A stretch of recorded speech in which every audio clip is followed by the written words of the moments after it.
On a 11 matchs aujourd'hui en NBA, on va analyser ensemble chaque rencontre pour vous aider à faire vos pronostics ce lundi 25 mars. On se retrouve juste après l'intro. Tu es passionné par les paris sportifs, tu souhaites augmenter tes revenus grâce à ta passion.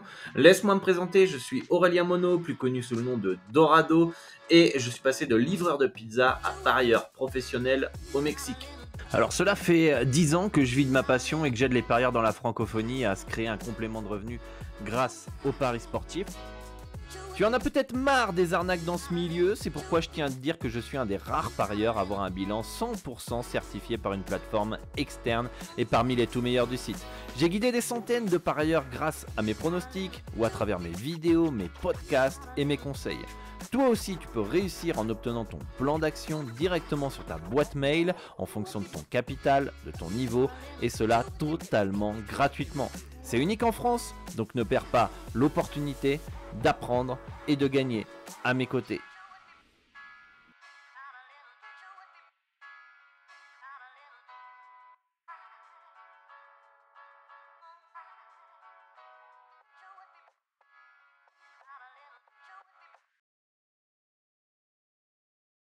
Bienvenue à tous dans l'Expert, votre émission du lundi au vendredi. J'espère que vous avez la forme ici. Dorado, bienvenue à tous les nouveaux. N'hésitez pas à vous abonner à la chaîne YouTube et activer la cloche des notifications pour ne louper aucune des prochaines vidéos. Un grand merci à tous ceux qui like, qui commentent. Ça fait plaisir, ça aide à soutenir la chaîne et soutenir le travail gratuit que je vous propose depuis tant d'années. Et aujourd'hui, on a 11 matchs. On a une grosse carte et j'espère que vous avez passé un bon week-end et plein de profits, je vous le souhaite. La santé aussi avant tout.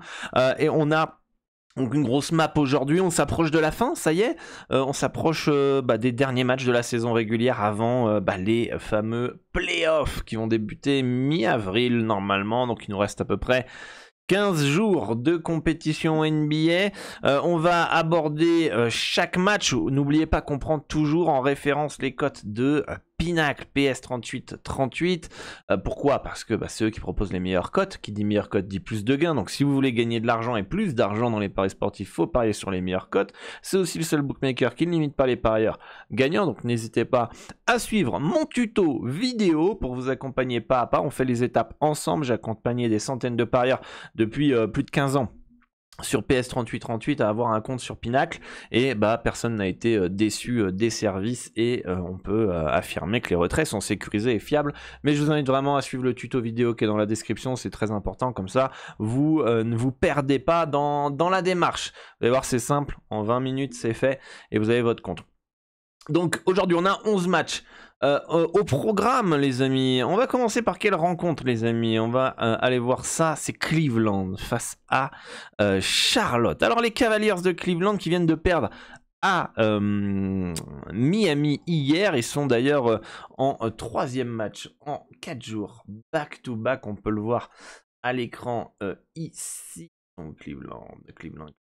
Ils sont là, ils sont d'ailleurs à 25% de victoire, ils perdent de 6 points en moyenne dans ces conditions sur 8 matchs. Il y a des joueurs qui sont quand même revenus de blessure, Evan Mobley notamment, on a Struss et Dean Wade qui sont incertains, Donovan Mitchell qui est toujours forfait.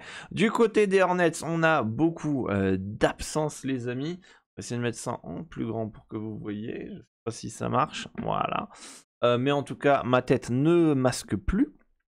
Et on a pas mal d'absences du côté des Hornets, comme Dab, LaMelo Ball, Seth Curry, Mark Williams pour les plus importants. On peut voir que Micic fait le taf. Moi, j'ai un moins 10 en faveur des Cavaliers de Cleveland. Les bookmakers mettent un moins 11,5. On peut voir d'ailleurs que le marché va contre Cleveland a priori. Pour moi, il n'y a pas de value. D'un point de vue over-under, le cut me semble, je crois, un peu bas. J'ai un 211, c'est un 206. Hein. On sait que Charlotte, en ce moment, ils sont un peu casse-couilles niveau offensif. Mais on peut voir que le marché va sur un over. On est plus OK sur ce mouvement-là. Pour moi, un over peut être intéressant dans cette rencontre. Le over 206 points me semble pas déconnant. De toute façon, celui qui risque de faire mal, ça va être Charlotte qui pourrait tuer le over. Cleveland a quand même un bon potentiel offensif. Donc voilà, mais en tout cas, le marché a l'air d'être OK. Il y a peut-être une légère value sur sur ce over. On va passer au deuxième match chez Atlanta face à Boston. Boston qui part favori. On a un moins 10 chez Dorado. Et les bookmakers nous mettent un Boston. Ils sont où? Ils sont là. Un moins 10,5. Plus 10,5 à peu près. Ou moins 11 plus 10,5. Peu importe. En tout cas, ça me paraît plutôt bien placé. C'est normal. Parce que on a Boston qui n'a plus d'enjeu, les amis.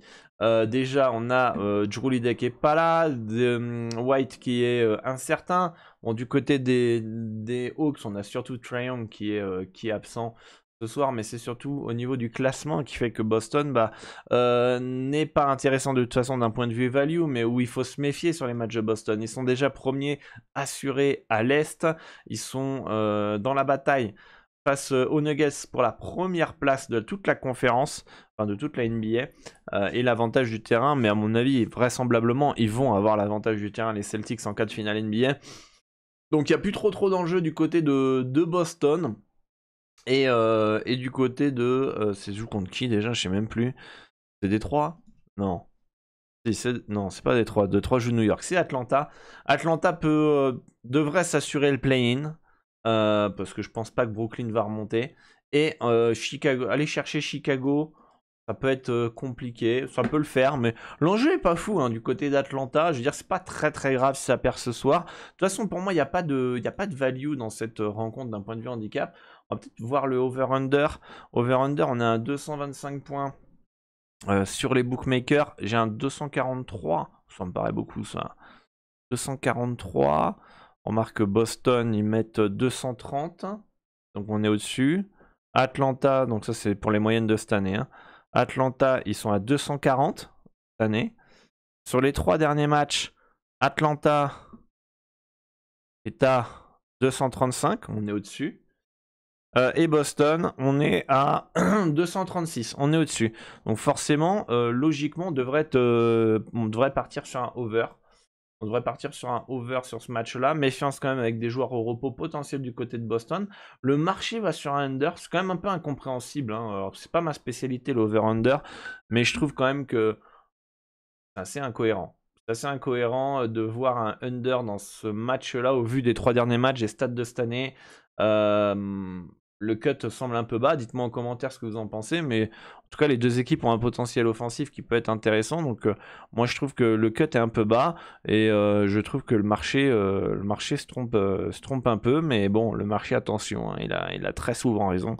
Notamment à long terme. Donc le over 224,5 me semble pas déconnant comme bet non plus. Enfin, je pense pas que ce soit un bet ultra dégueulasse. Donc on peut le noter en piste si vous êtes ok avec cette analyse pour ce soir. On part sur le match suivant les amis. C'est les Knicks qui reçoivent les Pistons de Détroit. J'ai un moins 15 ici. Les bookmakers mettent un moins combien? On a un moins 16. Il n'y a pas de value d'un point de vue handicap. Au niveau du cut over-under, on a un 211 points. Attention, hein, New York c'est très défensif. Je vais fermer ce fichier là parce qu'il m'emmerde un petit peu. Voilà, donc on a un 218 ici. 218. Donc on irait sur un over. New York, c'est un 220. Détroit cette année, c'est un 231. 231 et les 3 derniers matchs. New York, c'est 214. 214 et Détroit c'est un 224. Donc du coup le 211 semble quand même un peu bas. À mon avis le marché risque d'aller sur un under, je sais pas, parce que c'est New York. Voilà, non, le marché va sur un over, donc du coup ils sont ok avec nous.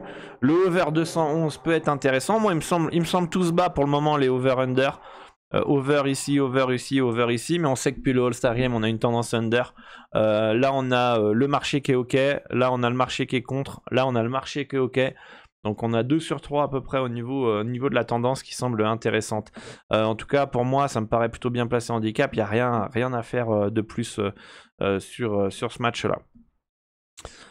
Les Raptors qui reçoivent les Nets de Brooklyn. Alors, match difficile à lire. Difficile à lire parce que on a un handicap de...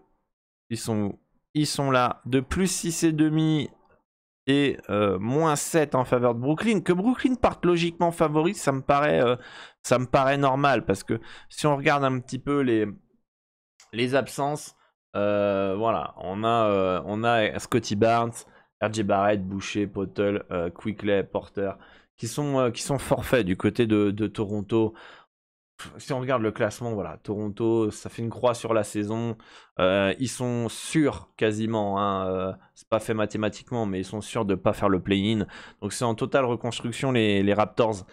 Et du coup, bah, prendre un plus 7 en faveur de Toronto, sachant qu'il n'y a plus d'enjeux, ça paraît compliqué. Mais est-ce qu'il y a forcément plus d'enjeux du côté de Brooklyn? 26-45, ils peuvent encore aller le chercher, mais le seul avantage, j'ai envie de vous dire, dans cette rencontre, c'est que les Nets, ils sont au complet. Voilà, quasiment au complet. Il manque qui déjà?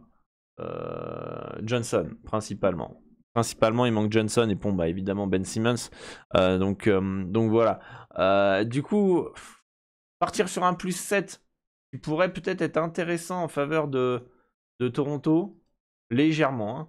C'est pas une bonne idée pour moi. On a un marché qui va contre, on a des absences, on n'a plus d'enjeux. D'ailleurs, je crois que j'ai pas mis dans mes pondérations les enjeux. Parce que si je mets les enjeux, hop, voilà, on a un moins 8 en faveur de Brooklyn. Donc pour moi, il n'y a pas de value d'un point de vue handicap. Si on compte évidemment le manque d'enjeux du côté des Raptors, sachant qu'il n'y a pas non plus un enjeu de ouf du côté de Brooklyn, on pourrait même les sanctionner un petit peu. Mince, ça fait un peu trop la pondération. On les sanctionne un tout petit peu, ça fait un moins 6,5. Et donc du coup, on est plutôt bien placé. Pour moi, première vue, peut-être, notamment pour les néophytes, le plus 7 Toronto, quand on voit le classement, peut être intéressant à domicile. Mais attention, il y a des absences. Au niveau du cut, on a un 219. J'ai un 218,5, donc pour moi il n'y a pas de value d'un point de vue handicap ni over-under, donc ça me paraît plutôt bien placé tout ça. On va passer par le match suivant, Chicago face à Washington. J'ai un moins 10,5 en faveur de Chicago qui part logiquement favori. On a un moins 12,5 en faveur des Bulls, je vais vous le montrer à l'écran. Moins 12,5 ici, plus 12,5, donc ça me paraît plutôt bien placé d'un point de vue handicap. On a aussi pas mal de joueurs absents des deux côtés, mais principalement du côté de Washington, où les blessés ils sont là. Washington, on peut voir, voilà, Poole incertain. Je ne sais pas si c'est une mauvaise chose qu'il ne soit pas là. Mais on a surtout Tyus Jones, Kuzma, Shamet qui sont absents du côté de Washington. Au niveau des enjeux, bah évidemment, Washington c'est déjà éliminé depuis longtemps. Les Bulls, le playing, ça devrait le faire. Ça va être chaud d'aller chercher la 8e place. Ça va être... faut préserver cette 9e. Voilà, grosso modo, c'est un petit peu ça. Mais pour moi, l'enjeu est pas foufou du côté des Bulls. C'est bien placé. Niveau cut, j'ai un 234,5. Ça me paraît haut, ça. Ça me paraît haut. Après, il y a Washington en face en même temps. Donc 234,5. On a un 227 selon les books. Donc le 227 semble un peu bas. Et le marché est plutôt OK par rapport à ça. Même si le marché est plutôt OK, je me méfierais quand même avec les absences du côté de Washington. Je me méfierais quand même un petit peu par rapport à ça. Donc préférence over, évidemment. Le marché est plutôt OK par rapport à ça. Mais attention aux absences. Et donc du coup, au potentiel... comment on appelle ça, under, quoi, tout simplement, vu qu'il y a moins de joueurs talentueux sur le terrain. Houston face à Portland, on a un moins 13 chez Dorado ici. Les bookmakers, qu'est-ce qu'ils nous mettent, les bookmakers? Ils nous mettent moins 12,5, plus 12,5, c'est à peu près ça avec la marge. Là, c'est TRJ un peu parfait, là. TRJ parfait. Bon, pas de value d'un point de vue handicap. On a des joueurs incertains des deux côtés. Je vais vous montrer ça. Enfin, incertains, surtout du côté de Portland. Portland, ils sont là. Hop. On a DeAndre Ayton incertain. Simmons incertain. Jeremy Grant très incertain. Brogdon forfait. Du côté de Houston, on a Smith et Sengun qui sont forfaits principalement. Du coup, méfiance aux absences. Portland qui n'a plus d'enjeu aussi. Donc, de toute façon, pas de value sur un point de vue handicap. On va regarder un peu le classement. Ça en est où là, Houston? Houston, il faut aller chercher le play-in, donc il y a beaucoup d'enjeux de leur côté. Après, même s'ils peuvent aller chercher le play-in, est-ce que le management va aller chercher le play-in? Après, j'ai envie de vous dire, est-ce que ça change grand-chose qu'ils soient 10e ou 11e pour la draft?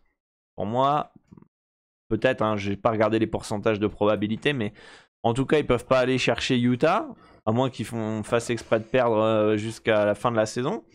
Ok? Mais en tout cas, ils peuvent sortir les Lakers ou les Warriors du playing, ce serait fou. Mais je suis pas convaincu que Houston, leur objectif, c'est faire le playing.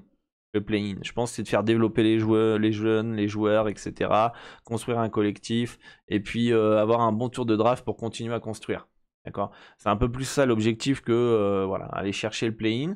Les joueurs qui seront sur le terrain, évidemment, ils vont avoir envie de faire les playoffs. Est-ce que justement on va pas avoir des joueurs qui vont être type pépin physique? Bah non, tu joues pas. Donc voilà. Pour moi, il n'y a rien de toute façon d'un point de vue handicap. En over-under, on a un 233 points. Ils sont où Houston? Bah, on a un cut qui est un peu bas. Pas le bon match. Hop là. Houston 225. Le marché a l'air d'être ok sur le over. Je suis pas non plus ultra fan parce que c'est une équipe défensive, hein, quand même, notre équipe de Houston là. Portland, c'est pas une équipe ultra offensive non plus. On a des absences du côté de Portland. Encore une fois, je suis assez surpris des fois à voir le marché partir sur un under sur Boston-Atlanta. Et là, partir sur un over alors que c'est Houston qui a une défense correcte.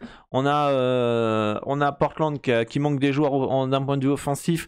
Donc des fois j'ai du mal à capter, mais bon, ça c'est un débat. On pourra peut-être en parler un jour dans un Dorado Show ou dans un live sur Twitch. Mais en tout cas, je suis assez étonné de voir les gens partir sur le over. Tant mieux, pour moi la value elle est sur le over. Donc voilà. San Antonio face à Phoenix. Ça va être un match où il y a pas mal de choses à dire, à réfléchir notamment. Chez moi, j'ai un moins 10,5 en faveur de qui de Phoenix évidemment. Et encore, j'ai pas mis l'enjeu. Ouais, voilà, ça devrait être entre moins 12,5, moins 10,5 en faveur de Phoenix à peu près en fonction de l'enjeu, parce que les Spurs n'ont pas d'enjeu. Ouais, Victor Wembanyama est incertain. Phoenix vient de jouer San Antonio, ils les ont dérouillés de 30 points. Est-ce qu'on aura le même style de match ce soir? Je suis pas convaincu. Pour moi, de toute façon, il n'y a pas de value sur l'handicap, hein, comme vous avez pu le voir, hein, c'est plutôt bien placé. Moins 12, c'est plutôt dans les clous. Je serais plus sur un over dans ce match-là, 233,5 là à première vue. J'ai même pas vu mon cut. 233,5, j'ai un 237,5.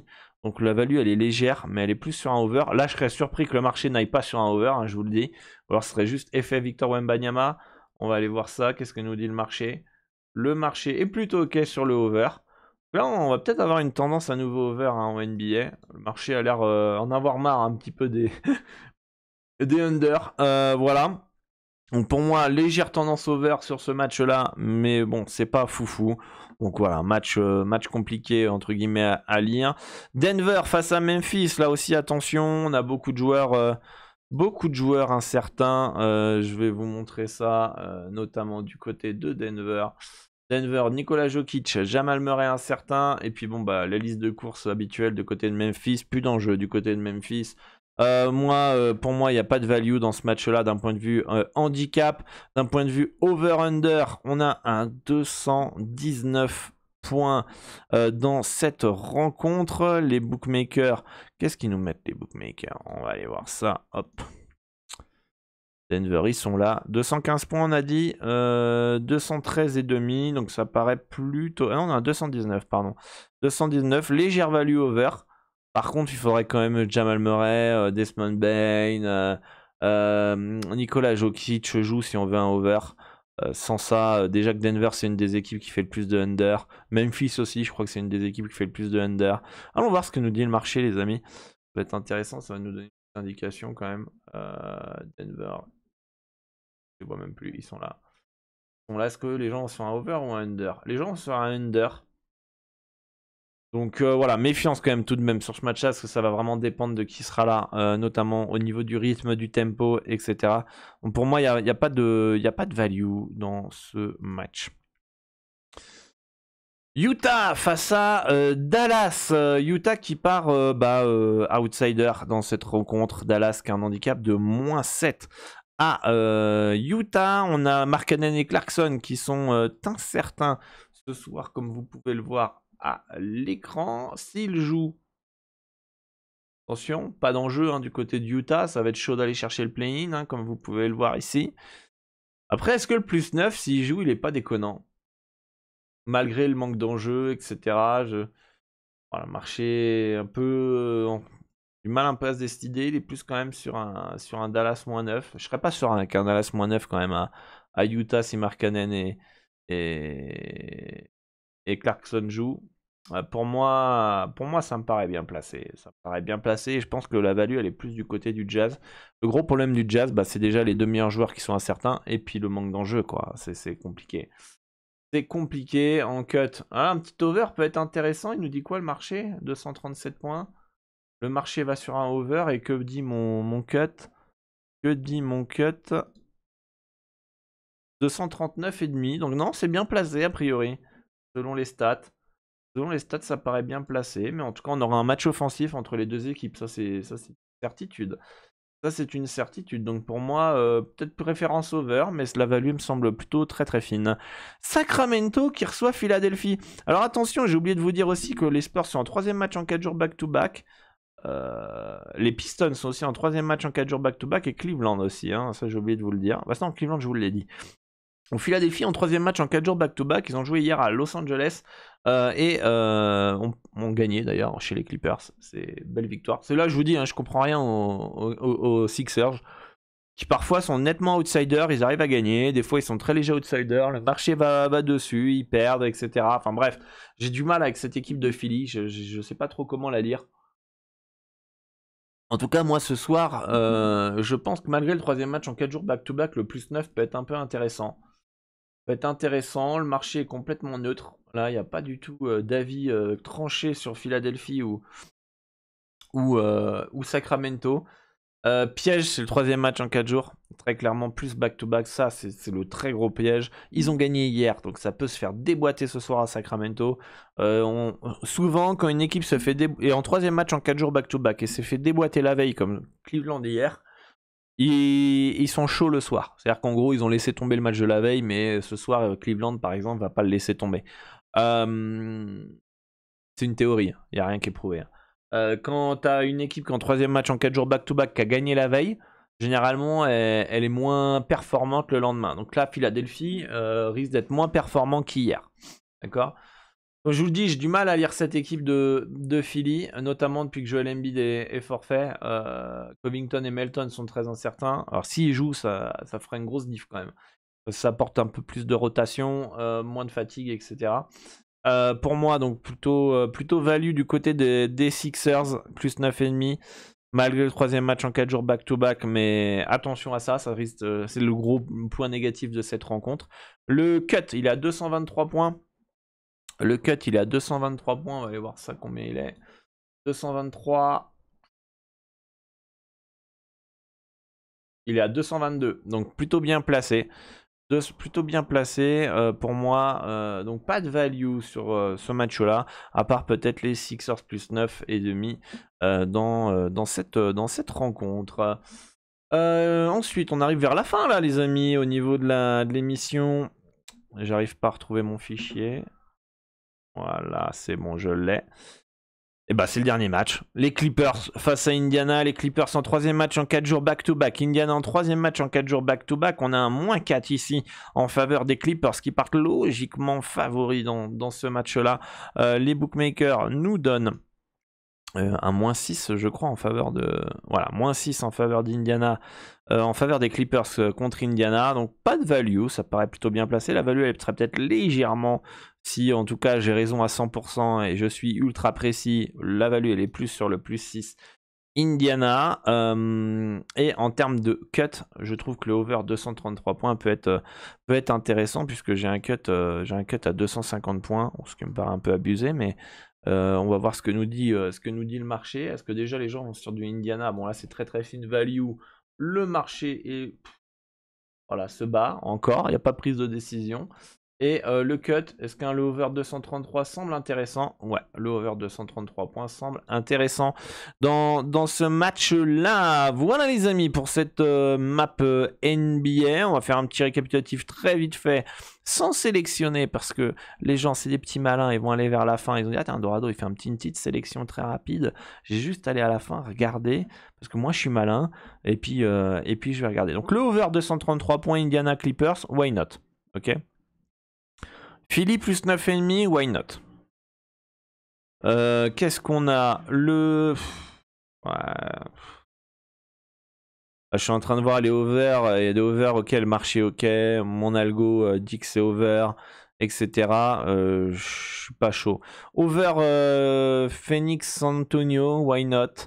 Over Atlanta Boston. Et puis j'ai envie de vous dire peut-être c'est tout. Hein. C'est tout, ce serait les cartes compliquées. Cartes compliquées, parce qu'on s'approche de la fin, il y a beaucoup de paramètres à prendre en compte. Il y a des équipes qui vont faire tourner, il y a des équipes qui vont jouer à fond, d'autres qui vont calculer. C'est une période où c'est un peu compliqué à lire les équipes. Mais en tout cas, c'est à peu près ce qui me semble le mieux ce soir dans cette soirée NBA, les amis. Dites-moi en commentaire ce qui vous intéresse. Grand merci à tous ceux qui commentent, hein, même ceux que j'ai jamais vus de leur live. De la live, ça fait 7 ans que je fais ces vidéos là, je les ai jamais vus commenter. Par contre, pour venir se plaindre et dire on préférait l'ancien format, là ça réussit à commenter, alors que quand on faisait l'ancien format, à aucun moment il y a eu un merci, à aucun moment il y a eu un bravo, un merci pour ton aide, un encouragement ou quelque chose.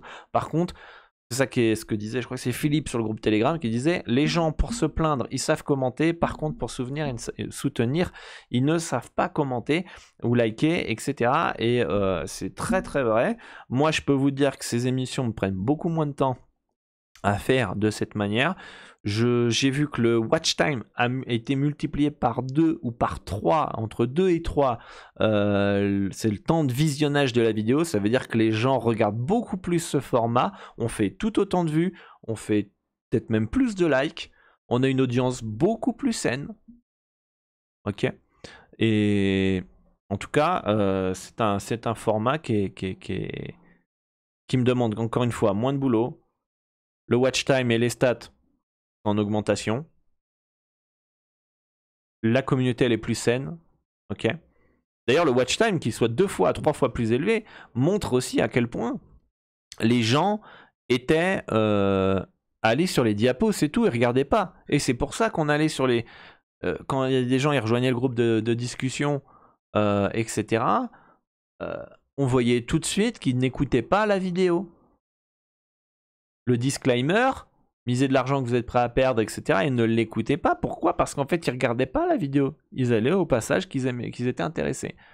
Donc, c'est un format qui va évidemment moins plaire à la masse, qui va plus plaire aux personnes réellement motivées.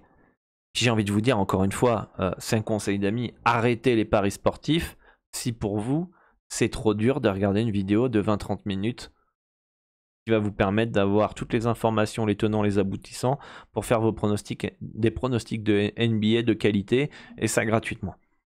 Si ça c'est trop dur pour vous, stoppez les paris sportifs, vous n'y arriverez pas. Très, très clairement, c'est un conseil d'amis. Les paris sportifs sont beaucoup plus durs que regarder une vidéo de 20-30 minutes dont le travail, même s'il n'est pas écrit sur un petit diapo, le travail il est mâché. Le travail est mâché quasiment. Si tu sais lire, si tu sais écouter, si tu as une intelligence... non, pas une intelligence, une force pour écouter et comprendre ce qui est dit entre les lignes, etc. T'es attentif, t'es concentré, tu devrais réussir à trouver des trucs intéressants à parier. Si t'écoutes pas, tu trouveras rien, ou tu vas être là, je sais pas quoi jouer, etc. Souvent, ceux qui savent pas quoi jouer, c'est ceux qui ne connaissent pas la NBA. Et donc, dans ces cas-là, formez-vous, apprenez, pariez la NBA. Sinon, rejoignez un club privé où les gens partagent les pronostics NBA, que ce soit chez moi ou chez d'autres. Et je vous recommande d'avoir un bilan certifié pour que vous ne vous fassiez pas arnaquer, entre guillemets. Mais au moins, vous y connaissez rien, vous suivez quelqu'un qui s'y connaît. D'accord? Soit vous vous y connaissez, vous pouvez rejoindre et suivre aussi les pronostics sans aucun problème, mais vous saurez en fait quoi jouer finalement. Et aussi, ceux qui ne savent pas quoi jouer, c'est aussi des gens qui veulent tout rapidement, veulent tout sur un plateau finalement, et ne sont pas entre guillemets formés dans les paris sportifs, quoi. Donc voilà. Bon, les amis, moi je vous dis à demain pour une nouvelle émission. Dites-moi en commentaire ce qui vous intéresse pour ce soir, ce que vous avez repéré et que moi j'ai pas repéré. N'hésitez pas aussi, les gens me demandent les performances joueurs. Vous êtes gentils les amis, mais performances joueurs, ça fait 1 an que je l'ai fait, 1 an et demi, 1 an et demi que je l'ai fait. À votre demande, ça a été plus d'analyse, plus de temps consacré, encore une fois, pour pas plus de soutien que ça. Donc si vous êtes expert en performance joueur, que vous kiffez les performances joueurs, et ben allez dans les commentaires. Dites ce qui vous intéresse en performance joueur, ce que vous avez repéré, partagez vos analyses, et puis débattez entre vous, entre experts dans les commentaires. Ça va en plus permettre de soutenir la chaîne. Donc aussi, contribuez-vous de votre côté à partager vos analyses, vos pistes en performance joueur, à débattre entre vous dans les commentaires, sur les matchs, etc. La barre des commentaires, c'est fait pour débattre, c'est fait pour soutenir, c'est fait pour tout ça, d'accord ? Et ça va permettre de soutenir la chaîne, et vous aurez en plus entre vous des performances joueurs. C'est nickel. Et moi, je gagne du temps et j'ai pas analysé spécialement. Et moi, derrière, dès que je vois vos commentaires, je dis je pourrais très bien rebondir quand j'ai le temps. Ah, ok, ça me semble intéressant, ça me semble pas intéressant, etc. Mais argumentez. Venez pas, t'en penses quoi de tel joueur? Non, je dis ouais, j'ai repéré ce joueur-là parce que ça, qu'est-ce que vous en pensez? T'as un autre membre qui arrive et qui dit je suis d'accord avec toi, moi j'avais repéré ça, parce que ça, t'en penses quoi, Dorado? Ok, je regarde, boum, boum, boum, si j'ai le temps, je check un œil et puis je peux vous guider. D'accord? Mais voilà, ça peut être aussi la partie commentaire, ça peut être aussi la partie performance joueur que vous impliquez aussi dans cette émission L'Expert, pour apporter un plus, et voilà. Donc voilà, c'est une petite idée que je vous ai apportée si jamais vous êtes chaud, et si jamais dans les commentaires vous n'avez pas envie de partager vos performances joueurs, vos analyses, etc. Ça veut dire que vous voulez tout sur un plateau, et vous voulez pas bosser, vous voulez pas soutenir, et moi je peux rien faire pour vous, je vais pas tout faire pour vous, tout simplement. Mais je pense que c'est une bonne idée que dans les commentaires vous puissiez débattre des performances joueurs. Voilà les amis, à demain pour une nouvelle émission, bonne chance pour vos pronostics, et à très bientôt.